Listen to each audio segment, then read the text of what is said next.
I'm here with Coach Aaron Christian of the Chucky Doak Black Knights, who faces off against North Greene this week in the Black Hole. Coach, the North Greene defense seems to be their marquee, I guess their marquee group. They kind of hang their hat on defense, stopping the run and things like that. And that should or may pose problems for your offensive unit. What are the things you have to do well up front, and with Bryce, what do you have to do well to be successful on Friday? We anticipate North Greene stacking the box on us. So we're looking to see 8 guys, 9 guys sometimes up there trying to stop that run. We tell our guys when that happens, Gap did it to us last week, you got to have everyone accounted for. You can't be getting double teams. You get a double team, some guy's unblocked, he's going to blow that play up for a loss. So we're really trying to get the front 7 to concentrate on finding your man, knowing your assignment, and getting there to get everybody accounted for. Mm-hmm. And against a stacked line like that, you have a weapon at North Greene.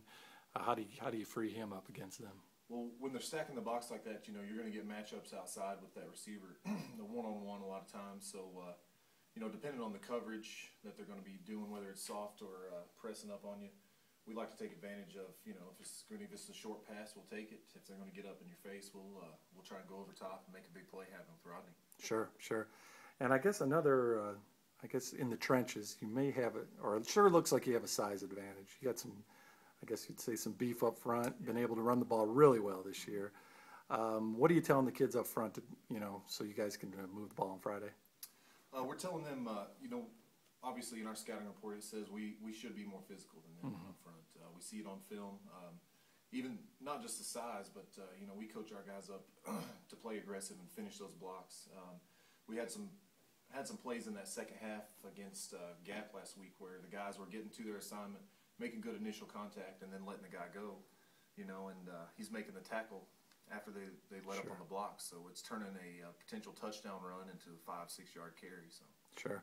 Let's pivot over to the defensive side of the ball. I guess maybe the last couple weeks, or last week for sure, the secondary maybe has been a little bit exposed, and we know that Coach Edens and the North Greene offense likes to whip it around, at least a lot more lately, we've noticed. How are you preparing for their passing attack? We're going to be making some personnel changes this week. We're a little bit more healthy than we've been in the secondary. We finally got Dalton Gray back, senior safety. He's going to be taking over the starting strong safety position. Going to be moving O'Brien Cox down to defensive end. It's a position he's played in the past before he transferred to us from Greenville High School, so it's something he's comfortable with and been coached up on before, so we expect it to be a smooth transition for him. The speed that he brings to that defensive end position should help the secondary in the pass rush. Sure. That's one big thing last week that we didn't have is they did a good job mixing run and pass, so they got the guys up front tired. So in the passing situations, we're not getting that pass rush that we need. The secondary, they can only cover for so long. Mm-hmm. So you got to get back there and get that quarterback uncomfortable and start making him throw a little bit earlier. Sure. And up front, who you calling out to, really perform on Friday? Well, our pass rush package is going to be Landon McCamus and, getting O'Brien Cox up there. And, I talked to O'Brien after practice yesterday about the position change and let him know we're going to see more production out of you from the defensive end, So we'd like to see those sack numbers get up. We'd like to see the quarterback pressures get up, really put the heat on the quarterback this week. And inside, we're going to be rotating a lot more bodies to keep them fresh.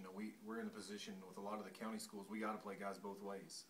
We got Roger Jennings and Scott Crawford that are starting offensive tackles, so they're going to need some plays off to give us that production on the offensive side. So we're going to be looking for Caleb Gregg, Greg Bowman, Dan Wheeler this week to step up inside at the defensive tackles for us. Great. Thanks a lot, Coach. I appreciate it. No problem.